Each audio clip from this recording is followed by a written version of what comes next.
কেটে দাঁড়িয়ে, মানে এটা আমাদের একটা দুঃস্বপ্ন যে আজকে আমাদের মানে যেখানে আমরা পশ্চিমবঙ্গকে একটা তিলোত্তমা বলে জানতাম, সেখানে আজকে কেটে দাঁড়িয়ে যে এইরকম একটা দুটো মানে অত্যাধিক মানে নিম্ন করে যে এইরকম কাজ হবে বা ডাক্তারকে যে এইরকম ভাবে দর্শন করে যে মারা, সেটা আমাদের কাছে সত্যি সত্যি খুব নিন্দনীয়।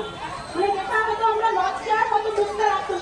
আর কি ভরসায় আজকে যদি আমাদের নারী সুরক্ষা না থাকে বা কোনো কিছুর যদি সেফটি না থাকে, আমরা কি ভরসায় তাহলে ছেলে মেয়েকে আপনি বাইরে করতে পারবেন?